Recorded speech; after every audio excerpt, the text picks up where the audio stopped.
Hello and welcome to this Facebook Live from the International Labour Office here in Geneva. ILO is the tripartite UN organization that is celebrating its 100 years next year, 100-year anniversary. I'm Lene Olsen from the Bureau for Workers' Activities here at the ILO. According to recent ILO findings, 24 million new green jobs could be created globally by 2030. However, we need to ensure that these jobs and the process to get there are guaranteeing decent working conditions. This is what Just Transition is about. A planned process with the involvement of the world of work so that no one is left behind. To discuss the role of workers' organization and Just Transition today, I am joined by three specialists. Mr. Béla Galgóczi, a senior researcher at the European Trade Union Institute in Brussels. Welcome. Mr. Bheki and Ntshalintshali, General Secretary of the Congress of South African Trade Unions, Cosatu, and Mr. Moustapha Kamal Gueye, the coordinator of the ILO's Green Jobs program. Welcome to all of you and thank you for joining us here today. For those who are watching, you may ask your questions online and of course we will come to them during the discussion. You are on Facebook Live with us here from the International Labour Office in Geneva. And Béla, I will come to you first with the first question. You have authored the recently published ILO Actrav policy brief on Just Transition. Why is Just Transition so important, Béla? Good afternoon. Thank you. Just transition to a zero carbon economy is the only way of getting climate change under control, the only way to correct our production and consumption model that has been based on the depletion of natural resources, material resources, and that is threatening our planetary boundaries. So there is no way around it. We have to control climate change and change our production model. But this is a costly process. There are huge benefits, but there are costs. And there are tremendous employment changes that are going to happen. So it hurts. And it is important that the burden sharing is just, that also affects the employment effects, because the jobs that we know now will be transformed on a large scale, and vulnerable groups can be threatened, and there are social effects to be expected. So we have to manage this in a just way. There are two aspects of this process. The way we get there, the process that needs to be balanced, and the outcome. The outcome should be decent, good quality jobs in an equitable society. So these objectives need to be reached and can only be reached via a just transition. Béla, yeah, you said it hurts, and I imagine it will hurt a lot for workers. As a trade unionist, Bheki, why is just transition then so important, particularly for workers? Thank you. I think first is acceptance that the current generation of energy is not sustainable. It destroys the planet, it destroys the human beings. But secondly, that we know that moving from one generation or production of energy to the next one is not going to be a smooth one in dealing with the transition. Hence, there has to be an understanding as how you have to go there in a manner that everybody can be joining it and accommodating it. We know that changing from one mode to the others, in this case, there will be job destruction. We know that it's going to be energy security supply disruption. So we know that it's not going to be a smooth transition. Hence, we wanted the just transition, as has been said earlier, so that we can manage the processes. We need resources, we need skills, but we need the society, particularly the trade unions, to be able to welcome and has the potential that it will create jobs. And there are a number of research and surveys that indicate that it can create sustainable, decent work. Yeah, you said that how to go there is very important, and we have to have a managed transition. And of course, workers are important in managing that transition. But Kamal, from the ILO perspective, we're not the only one in that in managing the process. There are also the governments and the employers. So what's, in an ILO perspective, just transition for governments and employers? Why it is important also for governments and employers? Well, I think there is a good recognition, as we have heard from Béla and Bheki, that in the transition to low carbon and climate resilient economies, there are winners and there are potential losers. I think the only effective way to make that transition happen is to ensure that those that are going to be impacted in different ways, and that includes workers, of course, that includes also employers, communities, and governments are part of the whole process of defining policies and strategies. And I think the ILO, being a tripartite organization able to bring together actors in the real economy, has a very critical role to play, and that is why the ILO has been, through its constituents, looking at a framework, some guidelines, and a policy context to make that transition to sustainability, one that is just, fair, in order for it to be possible. Thank you. One of our Facebook viewers has asked a question here. What are the latest program developments in developing countries? And I think we'll come to that when we are addressing our second question on the role of the workers and role of the different parties, social partners in just transition. I'm just reminding our viewers that you are on Facebook Live from the International Labour Office in Geneva, and we are talking about workers' role in just transition.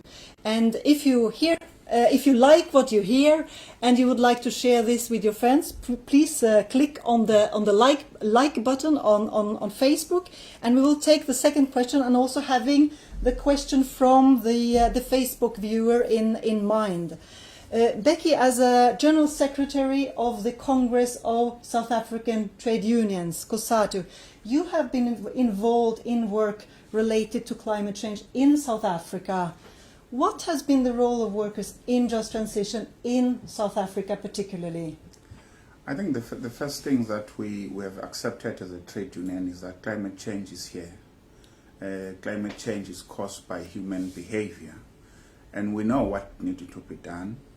The question of managing the disruption and the destruction of jobs. So we know what the potential and the dangers of either doing nothing or not allowed to be part of the processes in moving forward.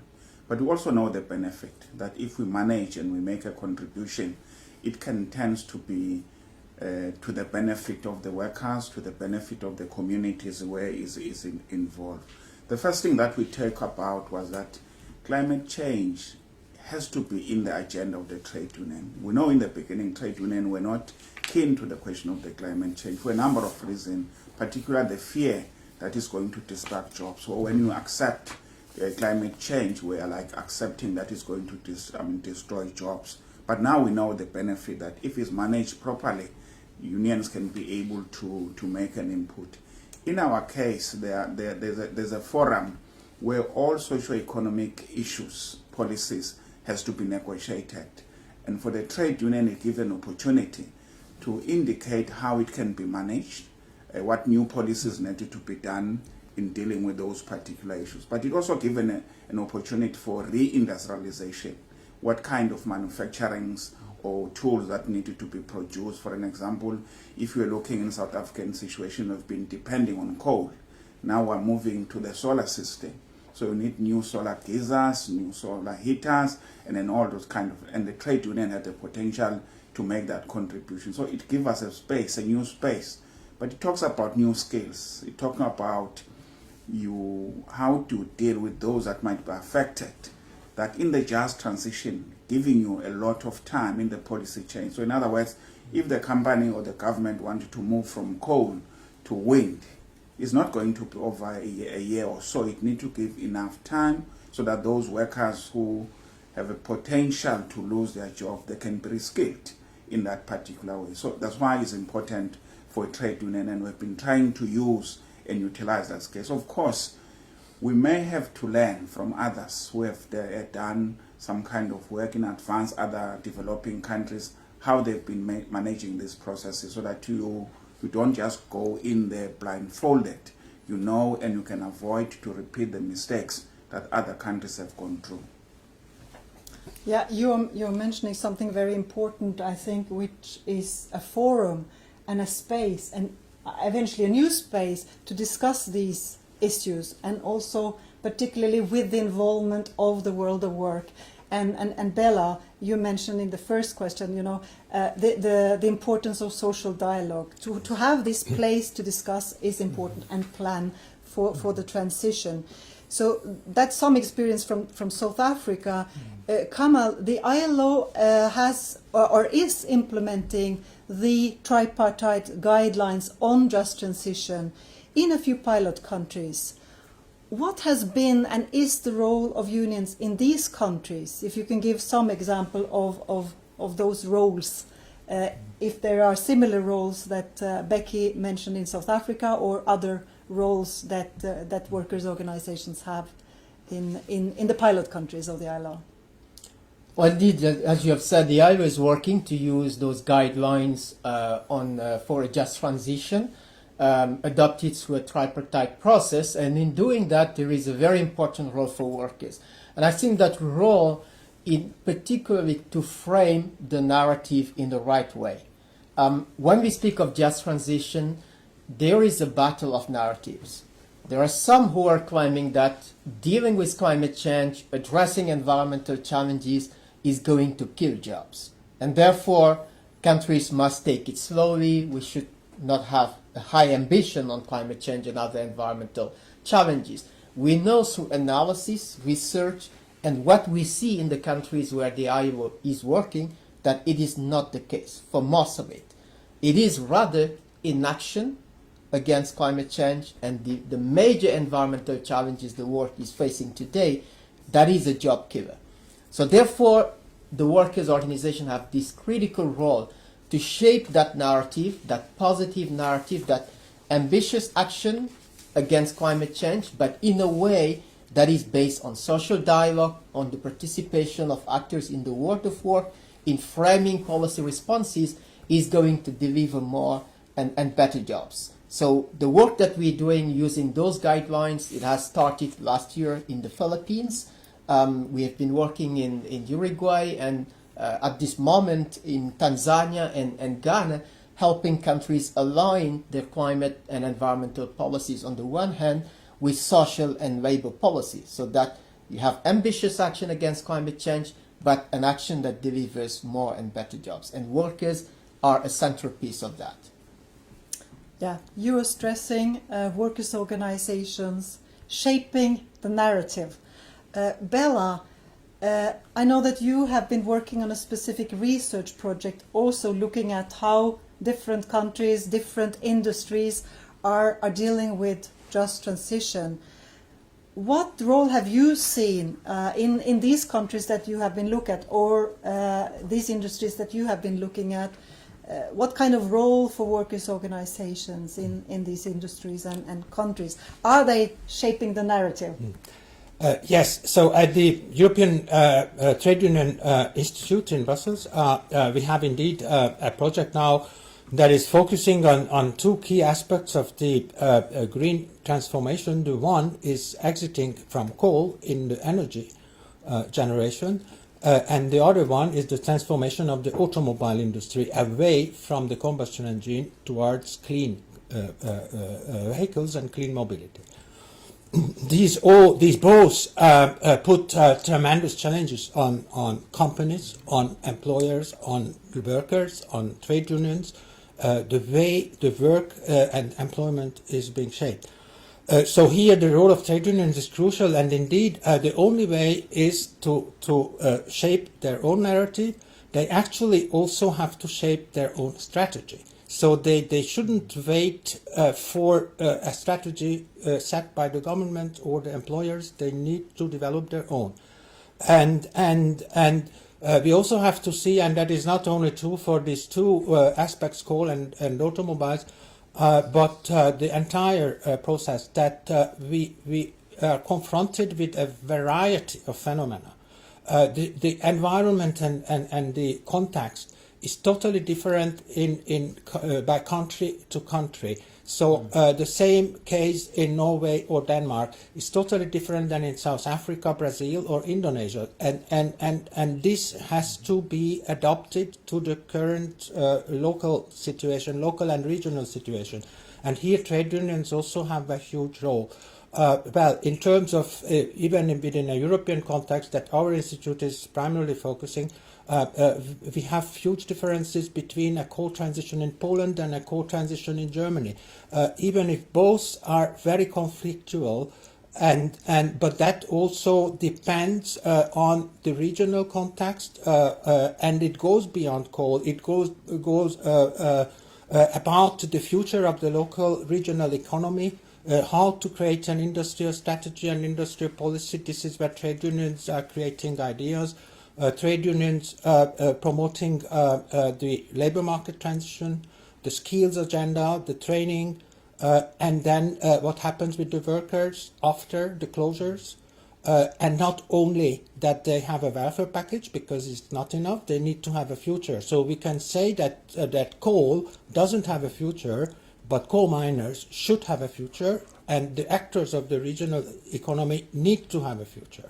And to develop this future and to arrange the transformation process there is cannot go without a very active role of trade unions all over the process and at all levels. And all levels means international level, European level, regional level, and local company level.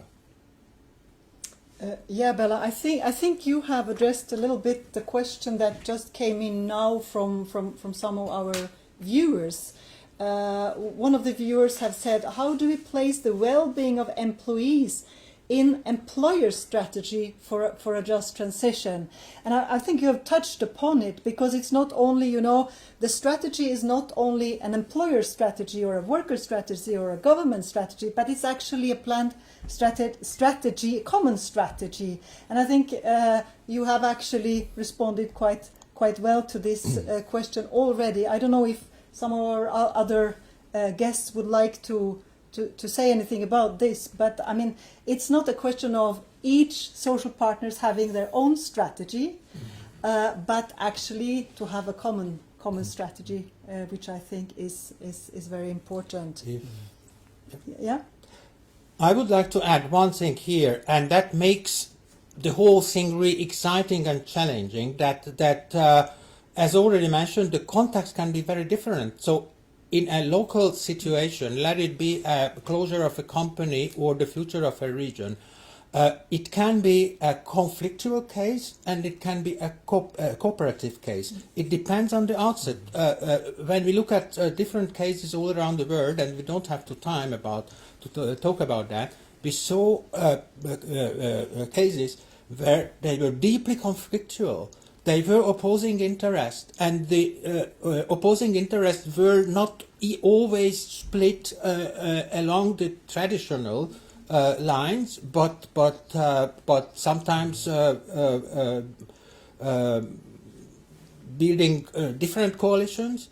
But in some cases there are very good cooperative cases, but it only works, of course, with cooperation and dialogue. And that is the lesson, but sometimes it's a very difficult process.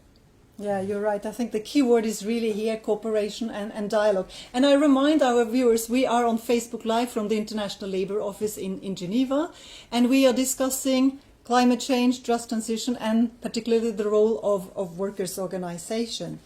I have one last question to our guest today.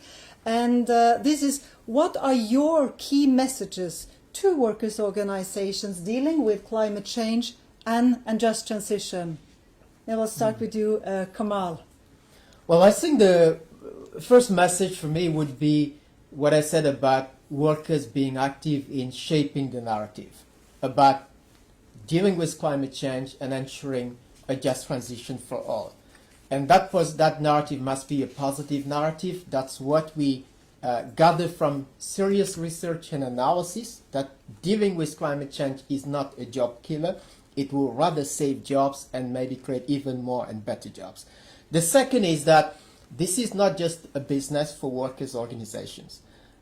Workers are being very, very proactive in addressing climate change, promoting just transition, as we have seen the outcome in the Paris Agreement on climate change. But it can only work if employees' organizations are also on board, if governments are also on board. And I think that social dialogue must become reality. If it's not coming from governments, if it's not coming from the employees' organizations, it must come from the workers' organizations. So my second message is that social dialogue will be indispensable to ensure social justice in the field of climate change, and workers must be as proactive as they have been in putting this on the climate, on the Paris Agreement, but in terms of national implementation, enable social dialogue at all levels, national, regional, and international levels. Béla, some key messages to workers' organizations? Look, for me, it's a question that trade unions and workers must not be afraid to engage in social dialogue. We must accept, and I think we need not to run away, that moving from one generation of production to the next one, it will create some jobs. Some jobs will disappear. But we must live to the belief that more jobs, sustainable jobs, better paid jobs with better skills can also be created in dealing with those issues. There's a lot of information available now. I think for trade union, it's just to do their research, do the exchange program.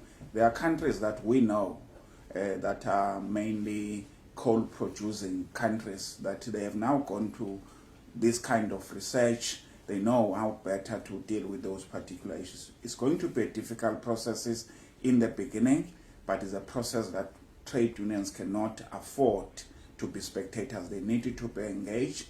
There are a number also of information available, either through the ILO research, through Turin, through other countries, that you can have some exchange program. Go there physically, spend some time, look as to how best it can be done, come back home, make some suggestion. It has to be even beyond the question of just trade unions, government, and businesses. Sometimes it needs the community, because if there's a community that lives in a mining areas, and when those power stations are closed, it affects the community, it affects the future of all those peoples involved there. So it needs really just transition, plan on time, and be able to take people on board, so that they can look to a new kind of living, what they can do. For an example, there are people who say, what do you do with mine dumps that has been there? Can they be rehabilitated to produce something different that people can make a living out of it? It is possible. Thank you, Bheki. And Béla, your key messages? Trade unions should go beyond their traditional role in terms of defending their members' interests in a local, limited setting. They have to open up to the society and take upon a wider perspective, develop their own strategies in managing climate change and in managing the transitions. In order this happens, they need to build coalitions with other societal groups. This is depending on the context of the particular country, but it can be opening up to NGOs, environmental justice groups, different coalitions also with different part of employer organizations, or even local or regional governments. So because the effort, we need a concerted effort only. but I would also stress that, well, each case is very different, so we really have to keep this in mind. Time is a very important factor, and this is where trade unions also need to pay much attention to. First of all, being advance of the changes. So if it is late, if they only are restricted to the reactive role, it will not, they will not succeed. So time is crucial, but time also in the sense that we need, proper transition period. So changes doesn't happen from today until tomorrow. So we need the time, but a limited time.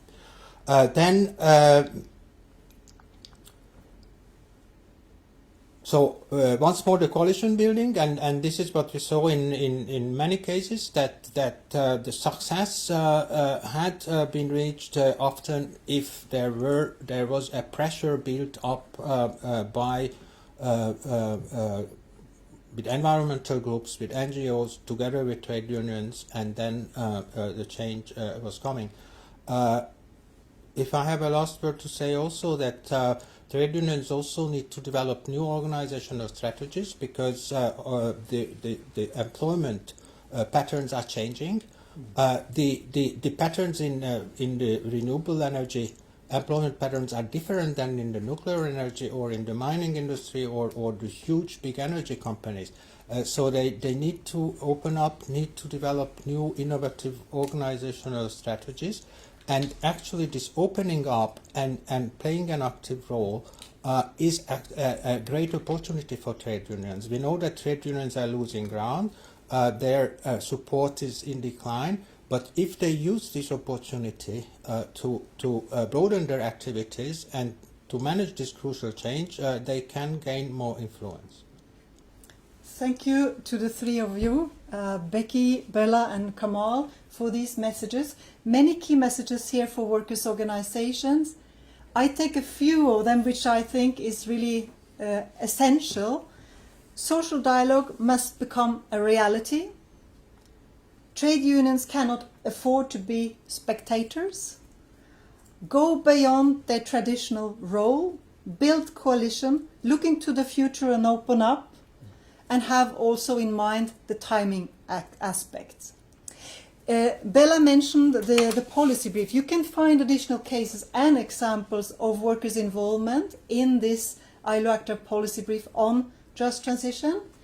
We thank you very much for watching this discussion on Facebook from the International Labour Office here in Geneva.